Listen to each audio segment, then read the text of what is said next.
questions regarding practitioners. So one of the common things that with my experience with other people in all stages that one has grown is that we expect when we are being good and we are practicing meditation to have good results, but sometimes we may have results that are contrary to what we thought. And then the people who have hurt us or the events that have caused us any kind of unhappiness, they continue to serve the people who are causing us unhappiness at this stage or earlier, or they continue to do well.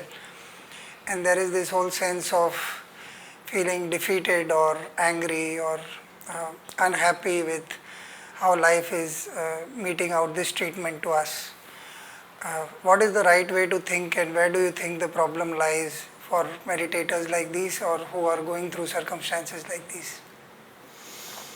Yeah, first of all, there are no guarantees, and on the physical level, you see people who become obsessed with eating the right foods and take all the supplements, and they exercise and they do yoga and they do all these things, and then they get ill and they think, wow, what a waste of time. It's like it shouldn't be like this. So this is, the major kind of wrong thinking, that it shouldn't be like this. That if I do good things, then I should be able to see good results. But well, why? Why should you? I mean, the Buddha spoke about the law of kamma, and he said that some results of kamma are experienced in the present life, some in the next life, some in future lives, and we are also experiencing the results of kamma from previous lives. So it's not in that we're born, with a clean slate and that we can tot everything up and everything can balance in this life. It doesn't. But this is really the test of our practice. It's not that we practice so that we don't have to, that we have sufficient good kamma, that we'll never get slandered or mistreated anymore, but we're developing the strength of mind and the wisdom to be able to deal with these things without suffering. We can make observations that, excuse me, that the more you desire praise, then the more you will be hurt by criticism. These two things go together. So if you don't want to be hurt so badly by criticism, you have to let go of your desire for praise, because those two things are just two sides of the same coin. My reflection that I often give people is, if you do a good thing, you're going to have at least 5 kinds of reaction. You're going to have one group of people who will genuinely appreciate what you've done and express that appreciation. Then you will have a second group of people who will give you false congratulations, people who see some benefit in being associated with you or want to reflect your glory and be part of that. And so these are people who are trying to flatter you. So you have genuine praise and flattery, and then you have another group of people who will be completely indifferent. They don't see what all the fuss is about. You will have a fourth group of people who are jealous, and you will have a fifth group of people who will be upset because your goodness somehow prevents them from doing what they want to do and their unwholesome activities. So if you recognize that there are 5 possible reactions or 5 groups of people like this, you're ready, you're equipped, so you don't feel, oh, that's so unfair, or why is it like this? You say, oh yeah, so somebody offers you some genuine praise, and you think, oh, this is group number one, there's a few people today. Or then there's a jealousy, oh, this is group number four, it's meeting with group number four right now. So it's like you're ready for all the different possibilities. You're not saying it should be like this, and anything that's not like this is somehow wrong. So worldly dhammas and gain and loss and gain of reputation and loss of reputation and praise and blame and pleasure and pain. This is what these are the features of human life. And even the Buddha and the great Arahants were not free of those things. The Buddha was accused of making Jinchamani pregnant. Many occasions when people slandered the Buddha, and Venerable Sariputta, Moggallana, and Mahakassapa, so many examples. So these are pure, a bit of purity of that level, and they still had to deal with these things. So why would we think that we have a right to be free of them? That's a wonderful answer, thank you. One connected question, somebody that a friend of mine knows, we were discussing, was there is this particular meditator who has intense body pain every time he attends a meditation retreat or does continuous practice. What has happened is that at the end of every meditation retreat, everybody goes out happy, but the more he meditates, the more these kind of pains are coming up. Is there any light you can throw on any kind of solution for this? Yeah, also people. I think it was the other also case of people who have intense physical pain and hope that meditation will cure them of it. Again, it's really a function of their intention and their understanding of what meditation is and can achieve. So if you have this idea that meditation is a tool to remove pain, then I think you're setting yourself up for difficulties, because you have that gaining mind, you have that craving in your mind. You want to get rid of this, you don't want this. And that's what we call viphava tanha. It's one of the three kinds of craving. And so it makes it much worse, because you become overly sensitive to the pain, and you're constantly saying, is it getting less? Why is it not getting less? Why is this not working? And it's all based upon this desire to get rid of the pain. And so the key point with dealing with this is you have to find a way of letting go of viphava tanha, the desire to get rid of the pain. So whenever we have a physical pain, it's not purely a physical pain at all. There's always some admixture of not wanting this, or fear, or anxiety, or disappointment. There's a whole cluster of different defilements, which are all within that basic group of rejection. I don't want it to be like this, go away. And so there are a couple of methods, I think, that are helpful. One is to take advantage of a simple fact of human psychology, that you cannot have a wholesome and an unwholesome mental state in the mind simultaneously. So in the case where you have physical pain together with an unwholesome mental state, if you can cultivate a wholesome mental state, it can displace the unwholesome mental state. So you won't get rid of the physical pain, that's a given. But you will get rid of all of the mental pain, which is making it much worse than it needs to be. So one method is to use the metta and loving kindness meditation, where you just radiating metta on the area of pain. So metta is unconditioned acceptance. So you are now making things unnecessarily painful for yourself because you are not accepting the situation. So you cultivate unqualified, unconditioned acceptance, and that displaces the rejection. And then when the mental pain falls away, often you'll be surprised at how manageable the physical pain is. Yeah.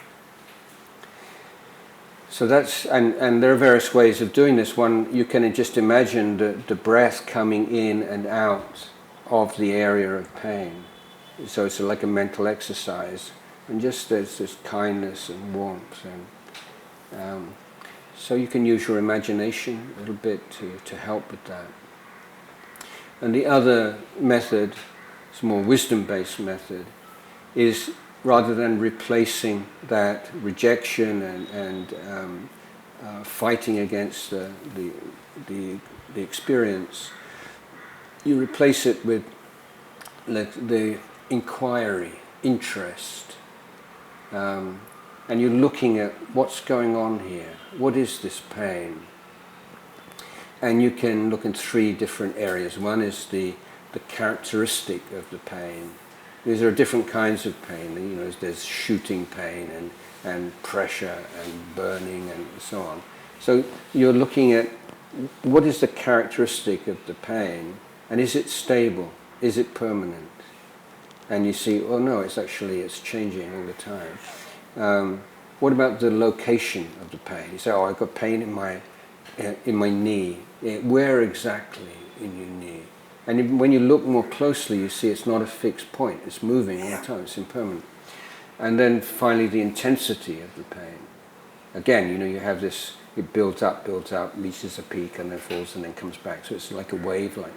So now you're really interested in the impermanent nature of the characteristic of the pain, the location of the pain, the intensity of the pain, and simply that replacement of the rejection of the pain with this inquiry into the pain, which is an acceptance of it as an object of investigation. Again, that will remove a lot of the mental component of the discomfort. Am I allowed to ask frivolous questions? Yeah. So there is this, many years back when I was still reading a lot of stuff, there was this small booklet, what would a modern monk do? So, do monks like ice cream was one question. So we'll start with this. Oh, do monks like ice cream? Well, I mean, which monks are we talking about? And depends, doesn't it? I mean, I think most Buddhist answers questions can be answered with depends. I mean, if it's a really hot day and somebody offers some ice cream, it's just physically, it's a sukha vedana, isn't it? So there's a difference between like a physiological response. If a monk is in a very hot, walking the streets of Mumbai in the middle of the day and walks into an air-conditioned room, will he experience pleasure? Yeah, of course. I mean, it's just the physical nature of the human body. So, I mean, ice cream is designed to appeal to the human taste buds, and so yeah, there's some pleasure, but not for everyone. Some people don't like it. What would happen in Thailand many occasions is people would go to some big ceremony and there's a merit making, and then they offer all the food in a bowl, and then we're allowed to have like a bowl of ice cream. We don't have to put into the bowl. It's like special treat on big day. But then it's hot, and then there's some talk sometime or some chanting, and then what you're seeing, your ice cream is like melting, and so I don't think monks like melted ice cream so much. That would be my... I'm sure. As a monk, how do you view desire, attachment after so many years? Is there any qualitative difference of how you view this? Are there times when you feel that with so many years of practice also certain times you have tripped on something which is fairly simple? Ice cream itself could be an example, that you feel so attached to the idea of, oh, this is so wonderful. Does that happen? I mean, I don't want to... I mean, monks are not really allowed to talk too personally, but I talk just more generally about... So I've been a monk for a long time. And so a lot of desires are really powerful just because we follow them a lot. We're habituated to them. And if you're in a situation where you're not able to satisfy that desire, in many cases it just disappears because it's not very firmly embedded in the mind. But for the more profound relinquishment or renunciation, it's very important to have the experience of niramissa sukha. So we divide sukha or pleasure into amissa and niramissa. So amissa means sukha or pleasure which has some stimulant, form, sound, odors and so on. So that's the more sensual pleasure. And then niramissa is non-sensual joy, which comes from meditation. And so without that experience of niramissa sukha, there's always a danger for the unenlightened being of falling back into that trap at some time. Situations change, conditions change, because it's not an absolute freedom from it. But with the experience of niramissa sukha, you have a refuge and you have a way of, you can see the drawbacks and the unsatisfactoriness of those pleasures because you have something to compare it with. That's really important. And this applies to how do you get people to give up drug addictions. Meditation camps can be quite successful in that. I've seen camps with teenagers of drug problems, 10 days in a meditation retreat. First 3 or 4 days they just resist and fight, and then they realize they're going to just, whatever happens, they've got to be here for the 10 days, and they give up to it. And some of them have really strong meditation experiences, and simply that proving to yourself that you have access to this kind of peace and joy and happiness within, without having to, go out and indulge in all these different troublesome behaviors.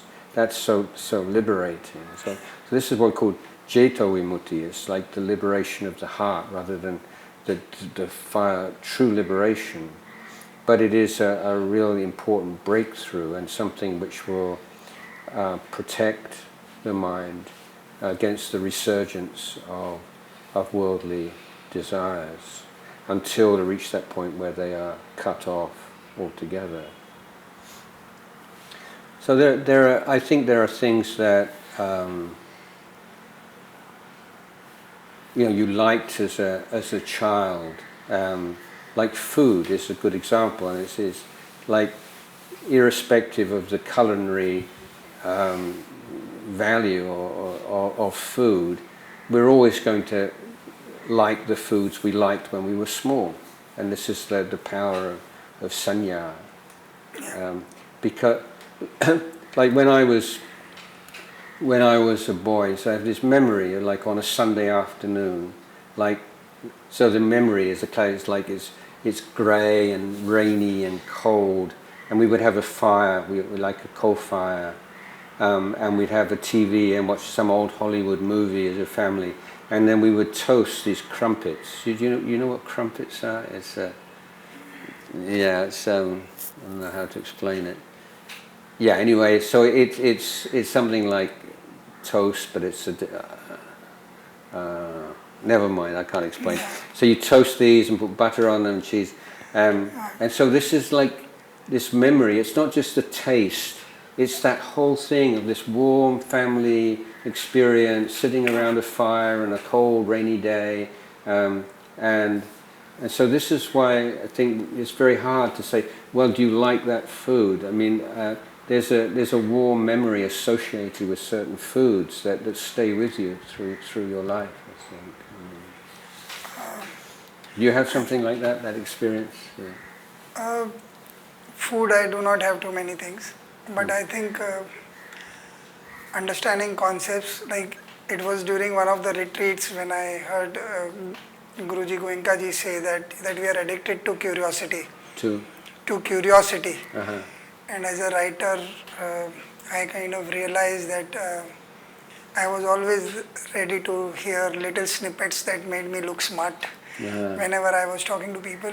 As a kid in school, I liked knowing them, but the knowing quickly gave way to, as I grew as a teenager or started working, that this whole thing of just knowing these little things and making me seem very intelligent among people who did not know that fact. And when he said that, that's the first time I realized, how does he know? And then as you intensely go into it, you realize that you've been collecting facts just to show off, you are not even interested in them. The emptiness of that feeling was a liberating factor at that point of time, because I was fairly young when I was doing that course, and that somebody else who I was quite intellectually arrogant as I was growing up, because that was the only way I could deal with the world, is what now that I look back I am thinking. And at that point I said, oh, he knows, and he gave the example of it takes 8 minutes from the sun rays to reach the earth, so you know this, so what? And I was thinking, so what? Well, this is what I've been bragging about. See, you didn't know, I know, but he's saying, so what? Now I don't have anything to brag about. And suddenly, but I don't feel bad about it. Even if I didn't know it, it wasn't harming me, and if I knew it, it isn't enriching me. And that kind of set me free from that particular liking. Over a period now it is more, I am unable to study it further, but it is a happiness of being most of the time. So I am not really correct as the path would want me to be, but I accept my flaws. Today I have heard quite a few things which are like I need to study this a little further. Can I ask, how old are you? 52. 52. Yeah, I have a question. That a couple of times now you've looked back on yourself and said you were very concerned with creating a certain kind of impression of being intelligent, of telling people things they didn't know because wanting to appear in a certain way. Do you think that's the whole story? Because I think that may well be there was something wholesome within that also. There's some kind of joy in giving and sharing knowledge with others. That it's not necessarily, black and white. That there is when you have some knowledge and you tell people and you see their eyes light up and they know something that they didn't know before. That there's also something good in there. And I'm just wondering whether you're maybe a little bit too hard on yourself, and that there was. It is a mix. I was an advertising writer, so I was never really in control of the information I had. So if I was meeting you as a client, I needed to show that I knew as much as you, if not more, for you to give me the job. So a bit of showing stuff that would not matter to the job at hand. The one honesty I always had is that I went back and I worked on it to get the knowledge that was required to do the job. So this was more professional as an attitude. Not as a social thing. But on a social, it was always so, because I felt, till date I think it is, I used to see it as a flaw. Now that you mention it, I find that it is such a joy to to experience this knowledge more than now just knowing things. That if I know that, oh, it takes 8 minutes, that is not important to me. But it is important, like the example that you gave, that the project that we are doing of sharing food with people, getting people who are receiving it to sometimes come and share it with others. Now suddenly that makes me feel very happy. Whether we succeed or not is unimportant. The whole thought of that this can be thought and this is human. And so even when we look at the Buddha, and obviously there are too many strong emotions regarding him and his story, but to me the greatest learning is the part before he became a Buddha and he left the kingdom. So that anything that we can aspire for, he had it. Now that emptiness is something that I keep looking at. So while I am struggling with my own issues, with whatever I want or I don't want, or I am responsible or irresponsible, I keep thinking he had it all. So the greatest wisdom that he showed as a lay person in that sense, and with the prophecy that he would at the bare minimum become a universal monarch. So it's not something to scoff at, that he is going to be one small time guy that people will not know about. So he had the best of the best things happening. Yet he felt it was not enough. Then there is something that needs to be researched there. As a human being to another human being. Besides the superhuman qualities that we respect, just the fact of, so I find that more motivating than the Buddhahood part of it, because that kind of puts you on a pedestal, which is also a problem that I have discussed earlier. That sacredness is liveliness. It is not something extraordinary. Well, I am, with regard to the Buddha before his enlightenment, something I really admire also was that he went to the two greatest meditation teachers at that time, and both of them said, that's it, you've learned all, you can share the teaching here, or you can take over and I'll be your assistant. And the fact that he was able to say no to that, and that something within him, even that he must have had such strong samadhi, and that level of samadhi, the defilements don't appear. And that's why so many people throughout the history of spiritual practices, where not only in Buddhism, consistently overestimate their attainment, because samadhi suppresses defilement so effectively. And yet the Buddha was able to see, without any teacher, without any reference, no, this is not it. And at one point, on one occasion, somebody asked the Buddha, like, what were the proximate causes of your enlightenment? We're not talking about lifetimes of development of parami and all these things. What were the immediate causes? Can you recognize this thing? He said two things. He said one was consistency of practice, momentum of practice, and the second is discontent with wholesome states that I'd already achieved. So we're familiar with this idea of contentment, but the Buddha also taught discontent. They say, at this level, so the tendency is always, I feel pretty good now, maybe I can just sort of relax a little bit. But no, the Buddha's always, even at that level, he's still pushing forward. So it's not just simply a matter of content. There's we want content and discontent in balance. That is also a very inspiring way to look at it. Thank you. I think I have run out of questions finally. When I began this initiative, this was not even on the periphery that something like this would happen, and thank you so much for this opportunity, and keep inspiring us with whatever you I've really enjoyed our conversation this morning. Thank you also for inviting me. Let me just bow down, please.